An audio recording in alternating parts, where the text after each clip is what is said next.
नमस्कार, मनी 9 पे आपका स्वागत है। मैं हूं प्रणव प्रधी और आप देख रहे हैं खर्च और बचत से जुड़ी खबरों का शो खर्च बहादुर। इस शो में हम आपको बताते हैं बीते हफ्ते की खर्च से जुड़ी बड़ी खबरों के बारे में और पेश करते हैं एक खास रिपोर्ट जिसका लेना देना है आपके जेब और आपकी बचत से। तो सबसे पहले बात बीते हफ्ते की खर्च से जुड़ी सुर्खियों की, तो पेश है बड़ी खबरें। खाने का सामान सस्ता होने से अप्रैल महीने में खुदरा महंगाई दर घटकर 18 महीने के निचले स्तर पे आ गई है। अप्रैल महीने में खुदरा महंगाई दर 4.7% रही, जो भारतीय रिजर्व बैंक के संतोषजनक दायरे में है। यह लगातार दूसरा महीना है जब सीपीआई आधारित महंगाई दर घटी है। एक साल पहले अप्रैल महीने में खुदरा महंगाई 7.79% थी। रिजर्व बैंक ने वित्त वर्ष 2023-24 में खुदरा महंगाई दर 5.2% रहने का अनुमान लगाया है। बैंक ऑफ बड़ौदा ने बढ़ाए एफडी पे इंटरेस्ट रेट्स। 2 करोड़ रुपए तक वाली एफडी पर 30 बेसिस पॉइंट्स बढ़ा दिया है ब्याज। सामान्य ग्राहकों को फिक्स डिपॉजिट पे मिलेगा 7.25% तक का अधिकतम ब्याज। बैंक में एफडी पे सीनियर सिटीजन्स को मिलेगा अब 7.75% तक का ब्याज। एफडी पे नई ब्याज दरें 12 मई से प्रभावी हो चुकी हैं। सरकार अलग अलग फार्मा कंपनियों की एक जैसी दवा के लिए मूल्य तय करने की तैयारी कर रही है। इस समय अलग अलग ब्रांड एक ही फॉर्मुलेशन वाली दवाओं की कर रहे हैं अलग अलग कीमत पर बिक्री। एनपीपीए यानी नेशनल फार्मास्यूटिकल प्राइसिंग अथॉरिटी सबसे कम कीमत के आधार पर तय कर सकती है एमआरपी यानी अधिकतम खुदरा कीमत। इस कदम से जरूरी दवाओं की कीमत घट जाएगी। जियो सिनेमा ने लॉन्च किया सब्सक्रिप्शन प्लान। साल भर के लिए अब आपको देने होंगे 999 रुपए। एक साथ अब आप 4 डिवाइस पे देख सकेंगे content. Amazon prime, Disney plus Hotstar और नेटफ्लिक्स को देगी टक्कर। दिखाया जाएगा प्रीमियम कंटेंट। इस समय फ्री में आईपीएल स्ट्रीम कर रही है जियो सिनेमा। 17 मई को लॉन्च होगा संचार साथी पोर्टल। चोरी हुए या गुम हुए मोबाइल को ब्लॉक और ट्रैक कर सकेंगे। IMEI नंबर बदलने पे भी यह सिस्टम काम करेगा। Centre for department of telematics यानी CDOT इस समय दिल्ली, महाराष्ट्र, कर्नाटका और पूर्वोत्तर क्षेत्र में इस सिस्टम का पायलट प्रोजेक्ट चला रहा है। अब पूरे देश में यह सिस्टम रोल आउट किया जाएगा। तो चलिए हेडलाइन से अब आगे बढ़ते हैं। पर्सनल कार सही है या फिर कैब की सवारी, दोनों में से आप किसे चुनें और किन फैक्टर्स को ध्यान में रखते हुए लें कार खरीदने ना खरीदने का फैसला। तो इन सवालों के जवाब हम आपको देंगे अपनी स्पेशल रिपोर्ट में। तो चलिए जानते हैं क्या कहती है हमारी ये खास रिपोर्ट।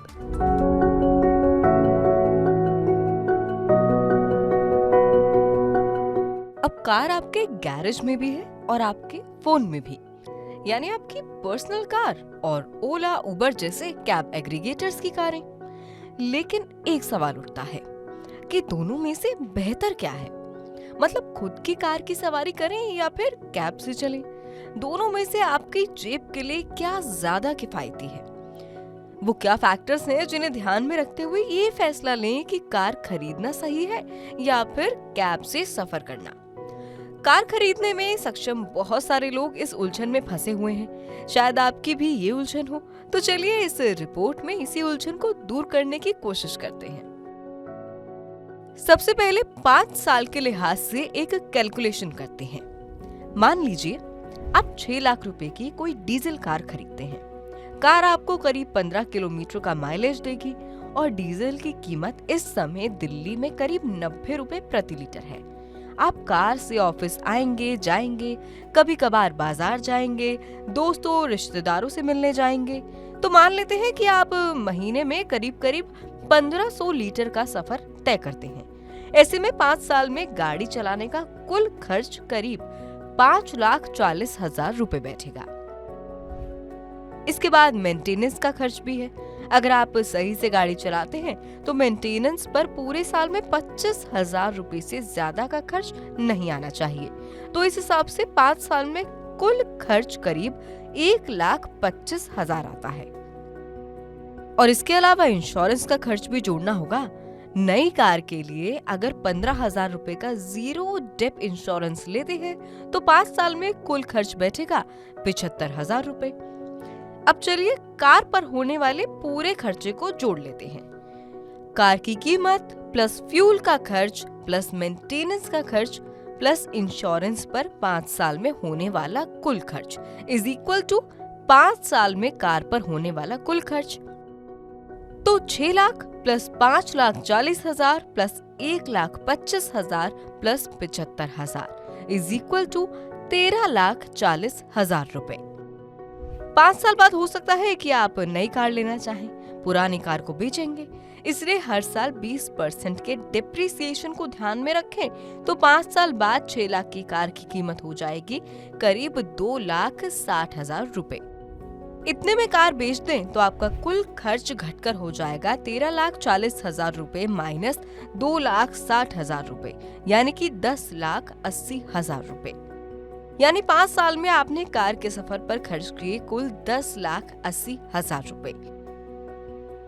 अब कैब के सफर पर होने वाले खर्च को भी जोड़ लेते हैं। एवरेज कैब राइड इस समय करीब 20 से 22 रुपए प्रति किलोमीटर है। पीक आवर्स में ये इन्फ्लेक्ट हो जाता है, तो चलिए एवरेज 22 रुपए ही मान लेते हैं। इसीलिए अगर हर महीने 1500 किलोमीटर का सफर करते हैं तो महीने का कुल खर्च बैठेगा 33,000 रुपए और 5 साल में कुल खर्च बैठेगा 19,80,000 रुपए।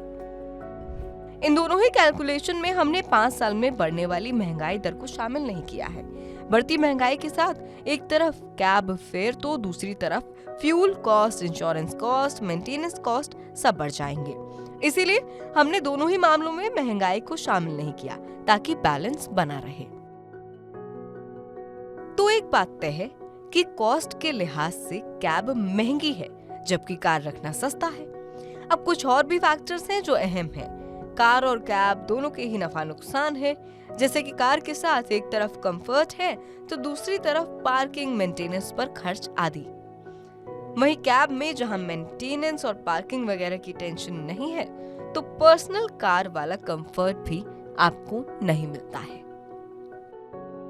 उम्मीद है कि ये रिपोर्ट आपको अच्छी लगी होगी। आपके भी मन में अगर कार और कैब के बीच की उलझन है तो हम ये मानकर चलते हैं कि हमारी रिपोर्ट ने आपकी इस उलझन को दूर कर दिया होगा। अब आखिर में आती है टिप्स की बारी जो हम आपको हर हफ्ते देते हैं। तो चलिए जानते हैं कि क्या है इस हफ्ते टिप्स के पिटारे में। अगर आप अक्सर कैब की सवारी करते हैं तो अपने फोन में कम से कम 3 ऐप जरूर रखें, जैसे कि ओला, उबर, मेरू, ब्लू स्मार्ट, इनड्राइव वगैरह। ऐसे कई ऐप्स हैं, तो उनमें प्राइस कंपेयर करें और उसके बाद ही अपने लिए राइड बुक करें। कार खरीदने से पहले टेस्ट ड्राइव जरूर करें, किसी एक्सपर्ट की सलाह जरूर लें। अपने बजट के हिसाब से सही फीचर्स वाली कार का चयन करना आपके लिए जरूरी है। पेटीएम, गूगल पे जैसे डिजिटल पेमेंट सर्विस प्लेटफॉर्म से पेमेंट करने पर अक्सर कैब के डिस्काउंट कूपन्स मिलते हैं, तो कैब बुक करते समय अगली बार उनका इस्तेमाल करें और अपने पैसे बचाएं। खर्च के नुस्खों से अब आगे बढ़ते हैं और करते हैं एक और काम की बात। अगर आप भी खर्च से जुड़ा किसी तरह का कोई भी सवाल करना चाहते हैं तो कैपिटल के कैपिटल बी यानी केबी लिखकर पूरी जानकारी के साथ अपना सवाल भेजें। सवाल के साथ आप अपना नाम, अपने शहर का नाम और मोबाइल नंबर लिखना न भूलें। सवाल भेजने के लिए आप व्हाट्सएप करें हमारे मोबाइल नंबर 9311121874 पे। आप money9query@tv9.com पे अपना सवाल हमें ईमेल कर सकते हैं। इसके अलावा आप ट्विटर, फेसबुक के जरिए भी हमारे पास अपने सवाल भेज सकते हैं। अब जाते जाते एक आखिरी जरूरी बात, पर्सनल फाइनेंस में अगर आप भी कहीं अटक रहे हैं, बीमा, म्यूचुअल फंड, टैक्स, प्रॉपर्टी से जुड़े सवालों के जवाब चाहते हैं तो ये सवाल आप एक्सपर्ट से पूछ सकते हैं हमारे लाइव शो हेलो मनी 9 में। हमारा ये शो डेली है, यानी सोमवार से शुक्रवार और हर शाम 4 बजे आता है। लेकिन ये शो देखने के लिए आपको डाउनलोड करना होगा हमारा मनी 9 ऐप। तो देरी ना करें, तुरंत डाउनलोड करें हमारा ये ऐप। तो चलिए शो अब यहीं खत्म करते हैं, यानी खर्च बहादुर में आज के लिए इतना ही। अगले हफ्ते कुछ नई खबरें और आपके काम की कुछ और टिप्स लेकर फिर मिलेंगे इस शो में। नमस्कार।